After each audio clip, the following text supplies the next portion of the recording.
está aqui. Então, queria agradecer à Cristiana e ao Guilherme, que vem por parte da Merkel, aqui conversar com os nossos alunos da licenciatura em Engenharia Informática, para mostrarem o seu percurso na Merkel e o que fazem, e estou certo que será uma conversa muito interessante. Então vou dar a palavra agora então, à Cristiana e ao Guilherme. Então, boa tarde a todos. Como o professor José Fonseca disse, eu sou a Cristiana, fui aluna no IPG, onde tirei o set de redes e depois ingressei na licenciatura em Engenharia Informática. Na fase final de terminar a licenciatura em Engenharia Informática, em 2018, a professora Natália veio ter comigo e disse que havia uma empresa que estava a pensar criar escritório na Guarda, que era a Merkel, e que andavam à procura para falar com alunos e se eu tinha interesse. Eu disse-lhe que sim, depois fui à entrevista lá com a Merkel. Eu não sabia muito bem ainda o que era a empresa, o que é que eles faziam, fui lá para falar com eles, para conhecer. Depois soube que era em Salesforce, eu nunca tinha ouvido falar em Salesforce, mas depois fui investigar, aprender sobre o que era o Salesforce e assim. Depois de terminar a licenciatura, eu pensei que a empresa Merkel já nem vinha para a Guarda, porque não tive mais conhecimento, a não ser aquele dia que eu falei com eles lá no IPG. Ingressei no mestrado em computação móvel e quando eu estava a terminar o primeiro ano do mestrado em computação móvel, a Merkel mandou-me um e-mail se eu ainda estava interessada em ir lá fazer um estágio. Eu disse que sim, fui fazer um estágio interno, digamos assim, da Merkel, onde fiz também com eles o meu projeto de mestrado, que ainda estou a terminar. E logo aí ingressei em projetos para o cliente. No início eu entrei para a practice de Salesforce, onde eu tive um mês, sensivelmente, a aprender todo o mundo do Salesforce, o que era o Salesforce. Depois desse mês comecei a trabalhar para o cliente. Depois meteu-se a pandemia e o projeto onde eu estava em Salesforce era a IATA dos aviões e o projeto foi cancelado com a pandemia. Eles não deram mais verba para continuar o projeto e eu estava sem projeto naquele momento e sim, houve a oportunidade de mudar de practice para testes de software, que eles estavam com falta de pessoas na practice de testes de software e foi-me proposto e eu disse que sim, que aceitava, até porque tinha feito uma cadeira opcional na licenciatura em Engenharia Informática de testes de software e neste momento mudei de practice para a practice de testes de software e é onde estou até hoje. A nível de progresso de carreira, o que nós temos objetivos por ano que nós definimos para cumprir, objetivos como, por exemplo, tirar uma certificação em teste de software ou uma certificação de Salesforce, e tem sido um bocadinho este percurso neste ano e meio. Não sei se tem alguma questão, alguma dúvida. Pois, uma dúvida que eu tinha era isso, era para tu dizeres o ano, para a gente ver há quanto tempo é que tu estás, portanto, só ainda está... Desde outubro de 2019, que foi ao Okay. terminar o primeiro ano de quando eu estava no mestrado, que vim para a Merkel. Está bem. Muito bem. Então, e nessa practice agora de teste de software, estás há quanto tempo? Estou desde junho de 2020. Sim, Ok, desde o ano passado, junho. então há um ano, tá, então estás Sim. há um ano, está bem. Isso aí era tu tinhas ido ao opcional de teste de software. Então, e teste de software é algo que muitas vezes aqui os licenciados em Engenharia Informática não valorizam muito. Não valorizam, é isso. Não sei E se queres explicar um sim, bocado. a grande ideia com que eu fiquei é que, por exemplo, fazer QA, não é? Testarmos, quando nós QA é estamos a desenvolver. Quality Assurance, né? Sim. É para facilitar aqui. quando, por exemplo, nós temos uma story para desenvolver, não é? Nós chegamos e implementamos como deve, nós nem sequer testamos aquilo, não temos a preocupação de como é que aquilo vai para a equipa de testes de software. E depois é muito bom nós estarmos neste lado de testes de software para perceber a importância de testarmos aquilo que desenvolvemos antes de mandar para o cliente. E sim, já que estás nessa prática, isso podes também aproveitar para explicar um bocadinho em que é que consiste o teu dia-a-dia, o teu tipo de trabalho, porque este ano não tivemos essa opcional de teste de software e assim, aqui estes teus, não, já não são colegas, não é? Também ficariam a conhecer um pouco mais disso. Certo. O meu trabalho passa por eu chego a uma story em que a story está escrita, não é? Tem a descrição do que é, a quem se destina, a que utilizador se destina, e tem uma acceptance criteria, que é os requisitos que têm que estar implementados naquela story. E depois há uma solution de story que é mais para o dev.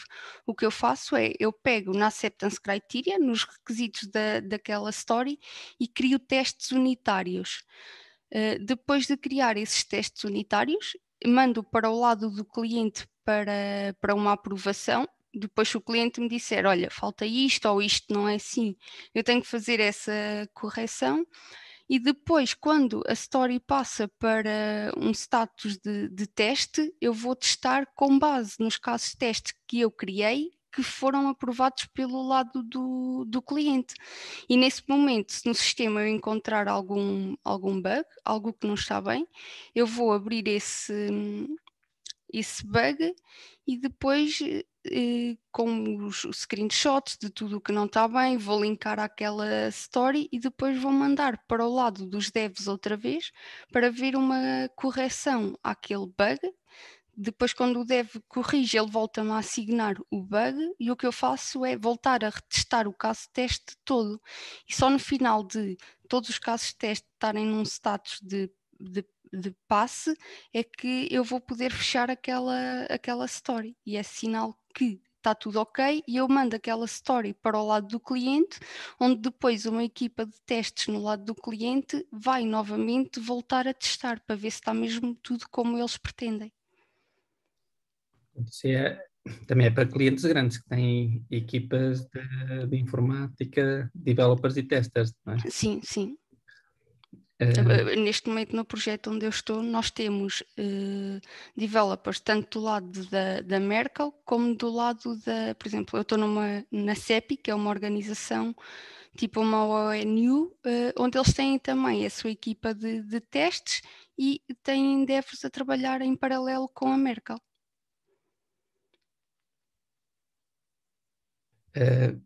Muito, muito bem. E também desenvolve-se os casos de teste ainda antes das funcionalidades estarem implementadas, não é? Às vezes não há uma regra definida que tem que ser antes de estar implementado ou depois, em paralelo. Por exemplo, quando vem a sprint, não é? A cada 2 semanas nós temos uma sprint nova com um número de stories. O que nós fazemos é começamos por pegar para criar os casos de testes nas stories que estão aprovadas. Se a story está aprovada, nós começamos a criar os casos de teste. Quer dizer que o cliente já leu aquela story e que está lá tudo o que ele pretende que seja implementado. E a partir daí é que nós começamos a criar os casos de teste. Às vezes aqui entre os alunos pensam que os testes só se fazem depois da funcionalidade estar implementada. Mas não, a gente pode, sabendo exatamente o que é que tem que implementar, quais são os inputs, qual é o output que se pretende, definir o caso de teste. Está bem. Os casos de teste, como é que são? São manuais, automáticos? Não sei se queres também abordar um pouco disso. Há projetos que tanto têm testes funcionais como automáticos. Nós neste projeto só temos testes funcionais. O que eu estou só a fazer é testes funcionais. Mas temos gente na Merkel e na Guarda, por exemplo, o Daniel, que até é professor aí no IPG, o que ele faz é testes automáticos. Ok. Tu tens feito testes automáticos? Qual é a linguagem que usam para esses testes? Os testes automáticos eles usam o Python. O que eu tenho estado a fazer é testes funcionais. Estamos a utilizar a plataforma do Gira e é aí que nós criamos os casos de teste. Aquilo está dividido por setups. Nós só temos que meter o setup e depois gravar. E é o que nos dá a construção do caso de teste. Nós já tivemos aqui um workshop em que se falou do Gira e se mostrou o Gira um pouco em funcionamento, não essa parte dos testes, mas está bem, também para verem. Já agora, não sei se podes dizer quais são assim as ferramentas que usas mais no teu dia a dia. A única ferramenta que eu uso no meu dia a dia é mesmo só o Gira, que é onde eu crio os casos de teste, é onde eu abro os bugs, única e exclusivamente. Nós fazemos tudo através do Gira. Portanto, já é aqui pelo menos a segunda empresa que usa o Gira, que eu venho aqui falar que usa o Gira. O Gira está a ser é uma ferramenta que está a ser muito usada hoje em dia para a gestão de projetos. Está bem. Aí para os alunos, têm questões a colocar aqui à vossa ex-colega?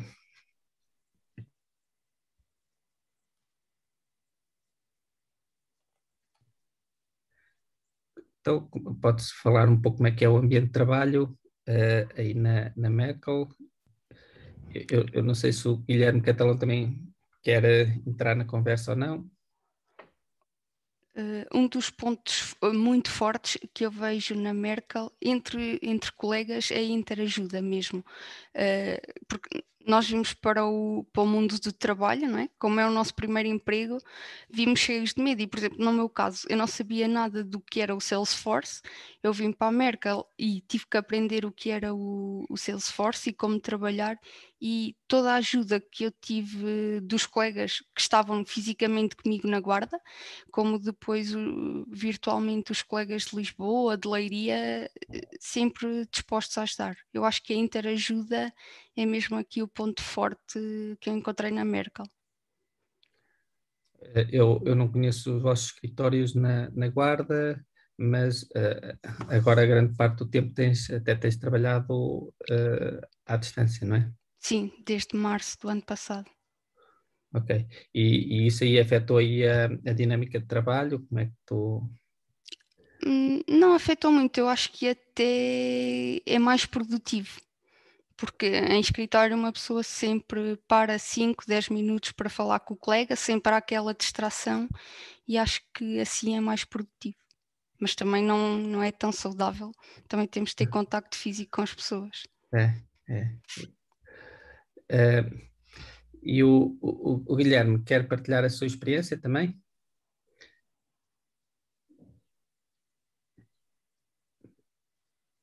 Peço desculpa, estava no mute.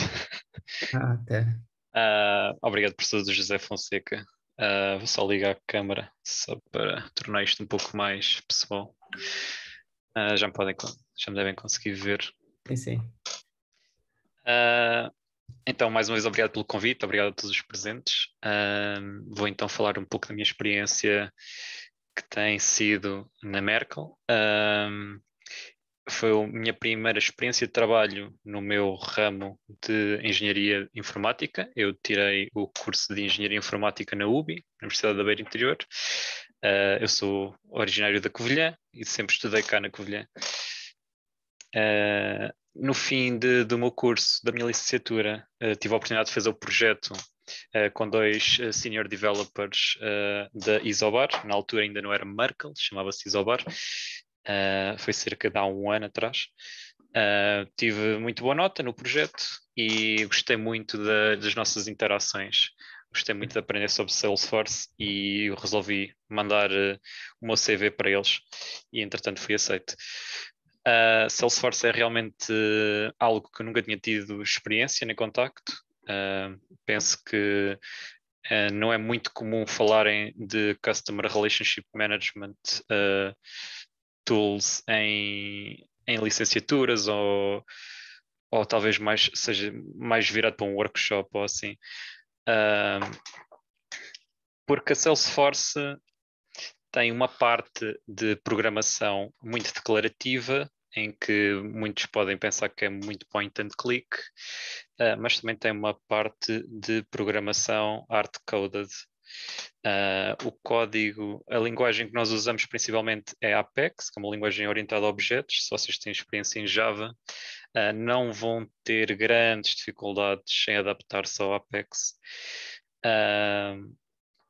Eu sou principalmente developer, não tenho grande experiência em testing como a minha colega, e se calhar já saltei aqui uns passos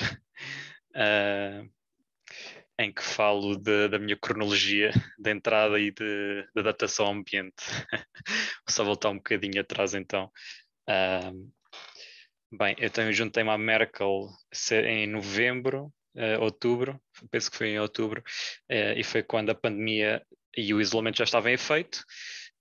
O que é que isso significa? Significa que eu sempre trabalhei remotamente, sempre trabalhei por casa, o que tem as suas vantagens e desvantagens. Tem aquela desvantagem que eu ainda não conhecia os meus colegas da guarda, muito infelizmente.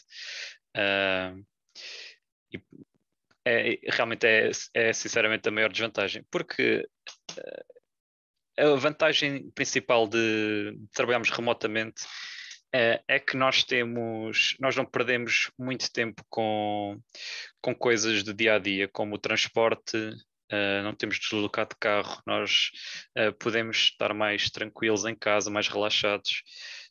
Se me sentir assim um bocado mais cansado, vou dar uma volta com o meu cão ou assim e depois volto. É algo, é um ambiente muito adaptável que, porque eu sinto que aumenta a produtividade em geral. Já que estás a falar nisso, os horários são rígidos ou são flexíveis? Já que estás a falar nesse aspecto. Muito bem.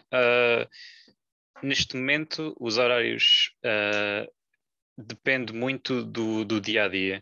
Por exemplo, eu no meu dia a dia, se calhar aproveito já para falar disso, eu faço parte de uma equipa chamada German Design Council, que é maioritariamente composta por membros da Alemanha, da Sérvia, da República Checa,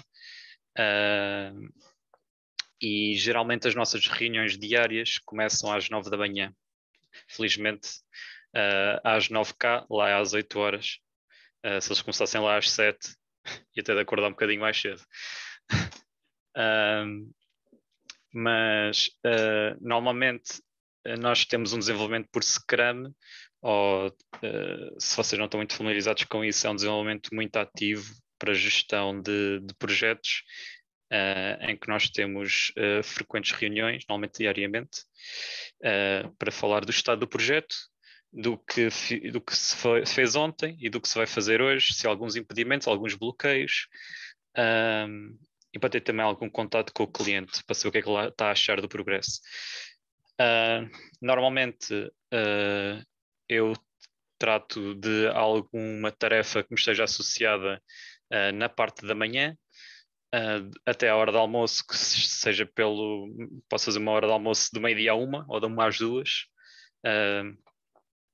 Depende da minha disponibilidade nesse dia, e depois do almoço continuo a acabar a minha tarefa. Se estiver concluída, vou testá-la no ambiente em que me sinto confortável em puxar as minhas alterações para o projeto em si. E normalmente devo sair por volta das 6 horas, geralmente, a não ser que tenha uma reunião que me prolongue um pouco mais o horário. Ok, muito bem. Então temos aqui um developer e uma tester, sim senhor.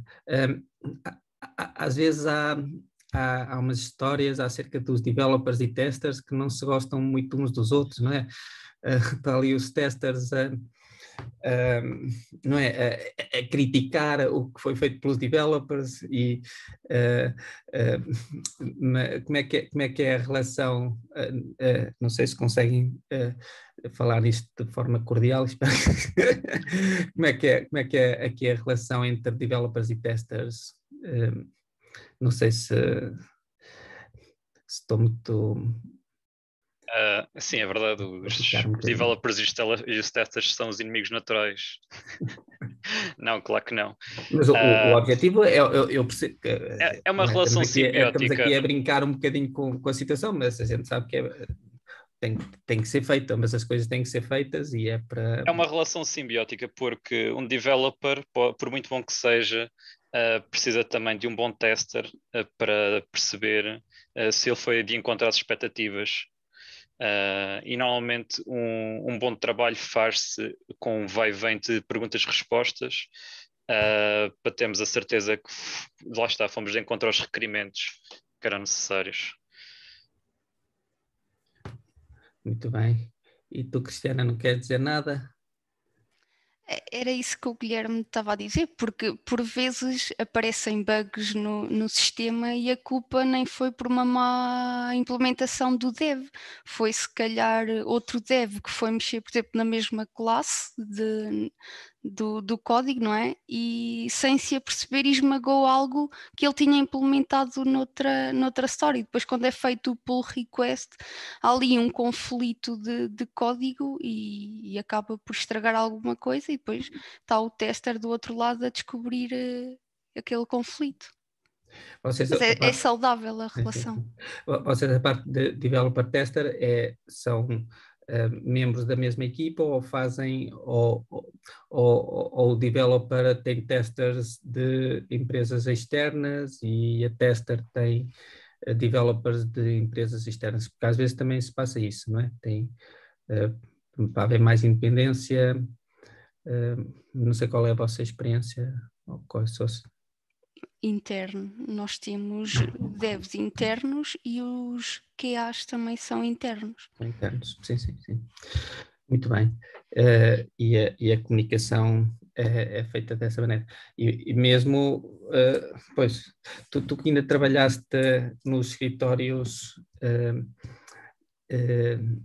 antes da pandemia, Cristiana, como é que era? Os developers e os testers estavam geograficamente no mesmo ponto, ou havia uns que estavam em Leiria? Ou... Quando eu entrei, tive em escritório, nós só tínhamos um tester naquele momento na Guarda, então os outros testers eram de Leiria, Lisboa, e pronto, depois a comunicação era feita usando o Teams, e era assim que conseguíamos comunicar, mas através do Gira consegue-se trabalhar sem problemas. Sem problemas, sim senhor. E o Guilherme também, essa integração em desenvolvimento, mesmo estando à distância, pronto, com o vosso Scrum Master distribui bem o trabalho e dá para gerir bem aí o que têm para fazer, as vossas user stories, e sentem aí algum conflito, alguma dificuldade em integrar as coisas? Não. Geralmente, se há problemas ou conflitos ou bloqueios, são tratados na hora, o mais rapidamente possível, porque o meu bloqueio pode se tornar no bloqueio do outro developer. Então nós fazemos questão de tratar disso o mais cedo possível. Está bem, está bem.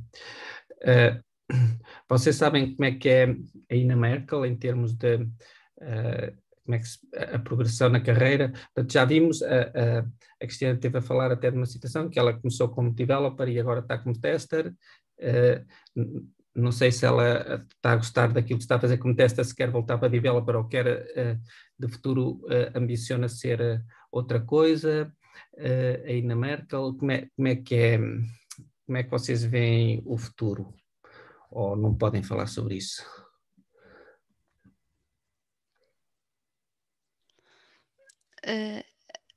A nível de progresso de carreira, ainda não estou muito dentro para explicar. O que acontece é, por exemplo, quando eu entrei para a Merkle, tive que definir objetivos. Por exemplo, eu estava na Practice Salesforce e foram definidos objetivos, como tirar uma certificação em Salesforce. Depois eu mudei para a Practice de testes e tive que agora, este ano, como entramos no novo ano, definir objetivos.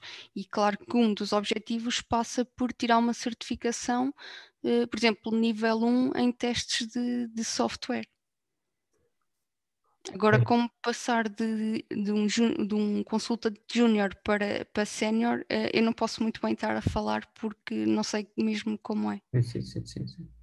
Ok. Mas essa passagem de uma practice para outra foi natural? Estás Sim, aqui foi natural mesmo. Eu fiquei sem projeto devido à pandemia e como eles precisavam de pessoas, eu mudei para a prática. Mas agora nada impõe que eu não possa voltar para a practice de Salesforce quando acabar este projeto que eu tenho. Isso está sempre tudo em aberto e é onde nós nos sentimos mais confortável. A Merkle em si também dá-nos essa possibilidade de mudar. Ok. E já agora, foi boa essa adaptação até a teste? Foi fácil? Sim, foi fácil. Eu até vinha com mais receio do que a adaptação à practice de Salesforce, porque desconhecia mesmo o mundo de tester, mas foi fácil. Lá está, porque com a interajuda dos colegas da Merkle, nós conseguimos nos adaptar bem às situações. Pois, ali, e já agora aí para o Guilherme, que no curso, como disse, não aprendem a trabalhar com o CRMs, nem com Salesforce, vinhas aí pronto para Java e C Sharp, se calhar. E como é que foi isto? Um developer habituado a escrever o código todo, passar para uma plataforma tipo Salesforce? Bom, então eu, como já disse, eu fiz o meu projeto com a Isobar, que é agora a Merkle, e o meu projeto tratava-se de uma ferramenta de revisão de código. Sem querer entrar em muitos detalhes, esse projeto tanto envolveu parte declarativa de programação como parte funcional. Por isso, não quero que fiquem a pensar que é só o point and click que interessa. Para além disso, gostava também de voltar ao ponto anterior do escalar de progressão da carreira. Eu, quando entrei, fiz normalmente. Quando entrei, fiz 3 meses de estágio, em que tinha o título de estagiário. Neste momento, depois desses 3 meses, passei para o título que estou neste momento, sou Junior Developer, ou neste caso Junior Consultant, melhor dizendo, e o próximo nível será Consultant. Agora, este escalonamento pode depender de empresa para empresa, e tanto o tempo, tanto a função em si, como o tempo em que demoram a subir, porque há objetivos diferentes em empresas diferentes. Como a minha colega já disse, nós temos objetivos definidos no início do ano, para cumprir ao longo do ano, e no fim do ano, aliás, no início do próximo ano, vai-se fazer revisão desses objetivos. E consoante o cumprimento dos objetivos, nós vamos de encontro a essa progressão. Bem, esses objetivos são definidos por ti, pelo teu project manager ou... É um pouco os dois. Eu, por exemplo, nós já falamos de certificações. Eu neste momento estou a tirar uma certificação que é um dos meus objetivos, mas também podia ter escolhido outros objetivos, como criar um workshop e apresentá-lo sobre um determinado tema, ou ou então ajudar uns colegas meus em algum workshop deles ou noutra tarefa qualquer importante. Esses objetivos não são definidos em pedra. Há uma discussão entre a pessoa que os vai fazer e o project manager que está associado a essa pessoa. Ok. Sim, senhor. Acho que aqui também, mas acho aqui interessante isso de vermos que os objetivos é o conseguirem essas certificações que também vos valorizam em termos pessoais, de conhecimento, não é? E profissionais, ou seja, acaba por estar-se a apostar nos colaboradores da própria empresa, não é? Em melhorarem tecnicamente e profissionalmente. Tá bem? Sem dúvida. O facto de vermos um trabalhador com uma certa certificação significa que ele atingiu um elevado nível de conhecimento relativamente a essa matéria. E isso é algo que o acompanha para o resto da vida, para o resto do seu progresso da carreira, seja na Merkel ou seja noutra empresa. Por isso é algo muito fortuito na vida profissional e pessoal de um trabalhador. Tu desde que entraste, tens estado sempre no mesmo projeto ou já estiveste em vários projetos? Eu desde que entrei estive maioritariamente neste projeto, sim. Tenho sempre trabalhado com pessoal fora de Portugal. Naquela parte germânica que disseste. E tu, Cristiana, já estiveste em vários projetos, certo? Eu estive no projeto quando estava na practice de Salesforce. O projeto internamente era chamado Housekeeping, era para a IATA. E o que eu estava a fazer era, digamos, otimização de funções no código. Depois passei para a practice de QA e estou no projeto da CEPI. É tipo uma organização não governamental para propostas de vacinas. Agora o projeto até estendeu mais porque estamos a alongar para a parte de Covid, por isso é que está mais demorado o projeto, porque até já era para ter terminado. Também é Salesforce? Também em Salesforce. Ok.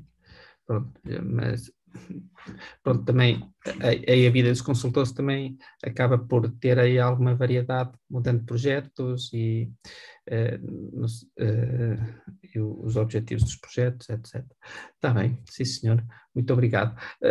Então, aqui para os alunos, ninguém tem questões a colocar à Cristiana e ao Guilherme?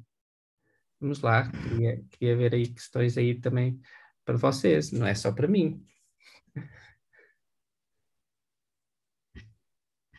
Então, tem vergonha disso? Não, é tímidos que eu queria dizer, peço desculpa.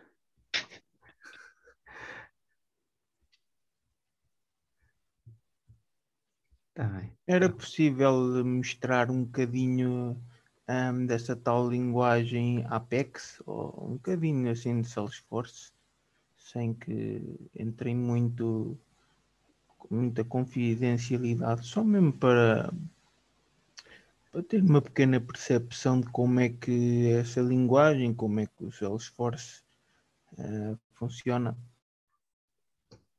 O Guilherme, vê se tem ali um pedaço de um código ou de um trigger ou algo que possa mostrar. Se calhar apresento algum trailhead, sim, evito de estar a mostrar alguma coisa. Confidencial. É. Enquanto o Guilherme procura, agora que o professor falou ali em triggers, não são importantes só para a programação. Eu, como a fazer testes, tenho apanhado muitos triggers na solution da story, não é? Em que depois eu tenho que criar um caso de teste que cumpra o insert, o update do trigger. Porque senão depois vai haver as exceções de trigger, por exemplo, ao inserir ou editar os registros. Pois, os triggers têm esse problema de que são disparados automaticamente sem serem explicitamente mandados executar pelo utilizador, não é? E é preciso estar atento a isso, exatamente. Nos testes tem que estar muito atento a isso. Porque a gente olha para o código, não vê lá nenhuma chamada do trigger e ele é disparado automaticamente quando aquela operação acontece. É isso. Mas os triggers são criados, bem, são configurados pelos developers no Salesforce, mas também podem criar de raiz, não é? O tal Apex. Sim, podem criar de raiz. Exatamente.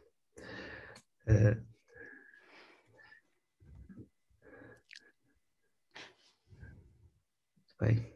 Existe uma plataforma para aprender Salesforce, que é o Trailhead, onde vocês se podem registar, e foi assim que eu aprendi, foi lá. E se calhar o Guilherme também, fazendo muitos Trailheads.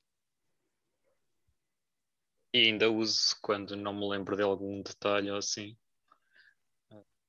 Sim, eu também continuo a usar. Por exemplo, ainda ontem tinha que fazer um join entre um report e eu também não me lembrava como se fazia e tinha que implementar isso no teste, escrever os setups, e então fui primeiro fazer o Trailhead para ver como é que se fazia e depois é que fiz o caso teste. Os Trailheads, aquilo acaba por também servirem como tutoriais, não é? Sim, serve como tutorial. Parece uma coisa interessante. Se não der para mostrar, podia ser então esse trail alternativamente, não é? Sim, mas o que o Guilherme está. O Guilherme deve estar a tentar arranjar um que tenha o Apex. Eu estava a ver Acho que era. Pois, eu estava a ver um que não seja muito simples, mas também não muito complexo. À procura da coisa ideal. Eu realmente não estava muito preparado. Exatamente, é assim mesmo.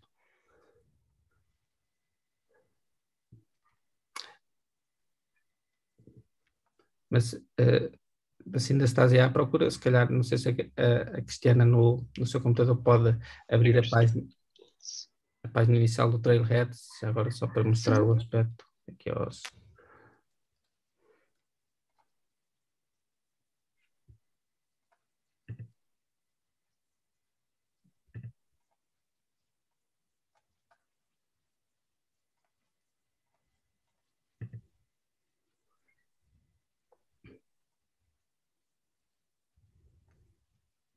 Sim, pode ser. Ok. Tens aí.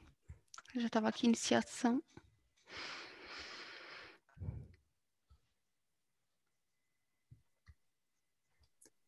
Então, podes partilhar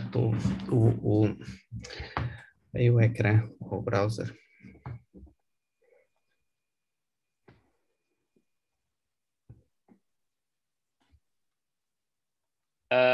Ok, já devem conseguir ver. Sim. Pronto, eu arranjei aqui um exemplo de ciclos. Isto é a plataforma onde especialmente fiz o meu estágio.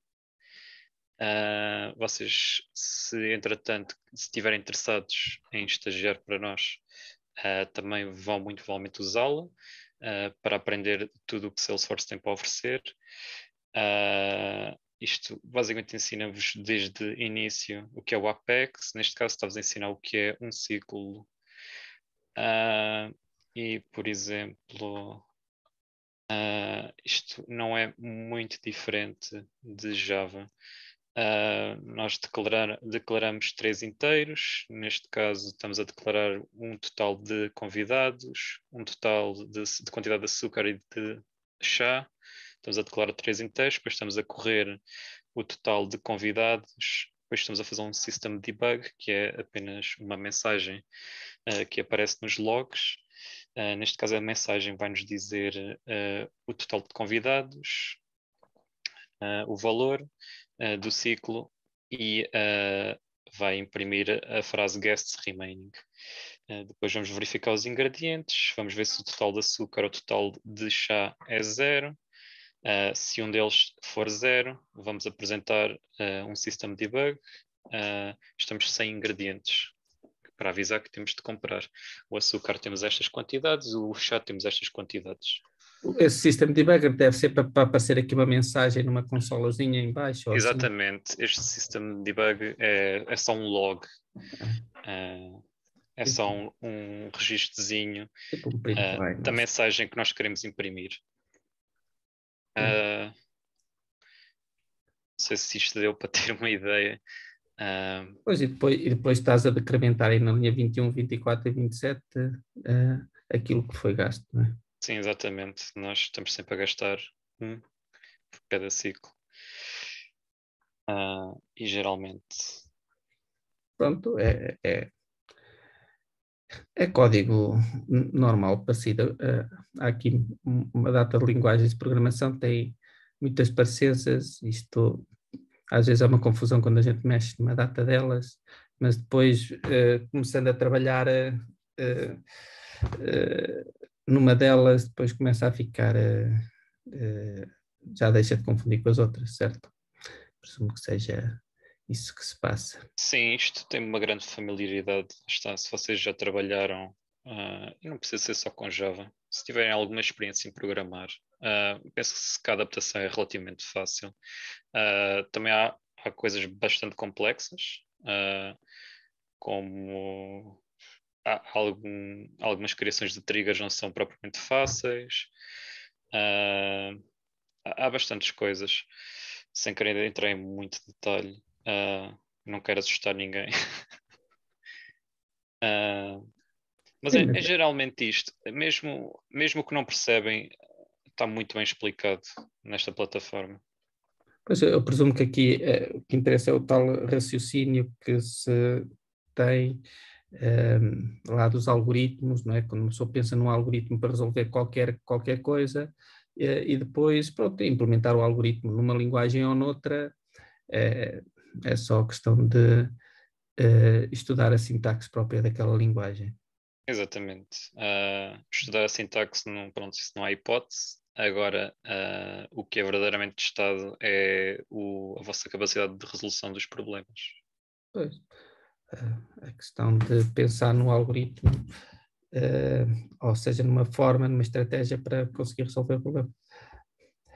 Dário, deu para ficar esclarecido com a tua questão? Sim. Outra pergunta, isto, que exemplos de frameworks é que isto tem? Ou seja, por exemplo, é aplicável à inteligência artificial ou... Pois que eles têm lá o Einstein qualquer coisa, não é? Eu pessoalmente ainda não trabalhei com isso, por isso eu não sou a melhor pessoa para responder essa pergunta. Bem, obrigado.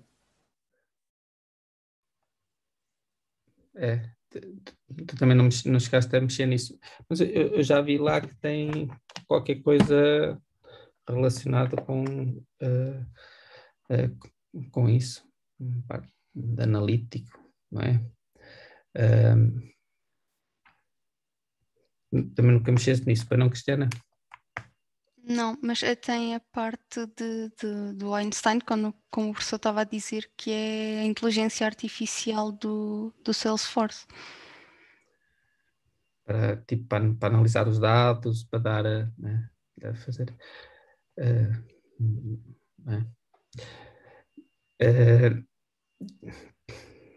mais alguma questão, Dário ou outro?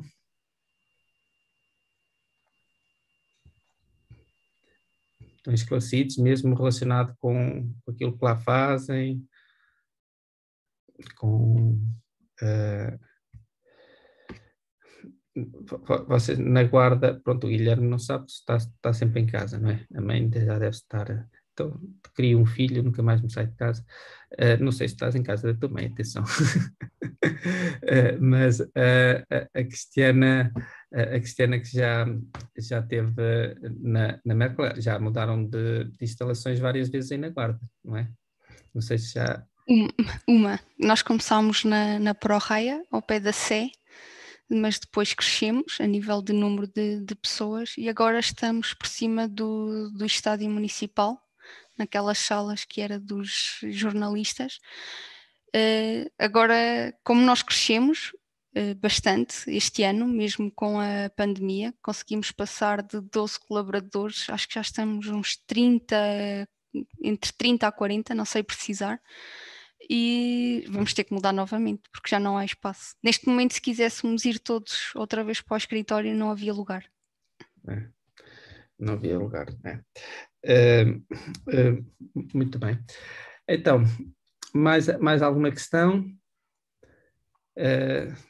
Pronto, então, resta-me então agradecer encarecidamente aqui à Cristiana, que gostei muito de a rever, e ao Guilherme, que gostei de ficar a conhecer, pelo seu testemunho, para mostrarem um pouco do que é o dia-a-dia e o que é que eles fazem na Merkel. Muito obrigado por terem despendido aí do vosso tempo para virem cá. Não sei se isto calhava em algum dos vossos objetivos. Por acaso não. Pode ser um desses objetivos bónus, mas agradeço muito a vossa participação. Espero a gente ver-se um outro dia destes, está bem? Muito obrigado, então. Não sei se querem despedir. Muito obrigado, professor. Obrigado, e em nome da Merkel agradecemos o convite, e alguma dúvida disponham sempre. Está bem? Ok, pronto. Muito obrigado, então vou desligar aqui isto. Obrigado.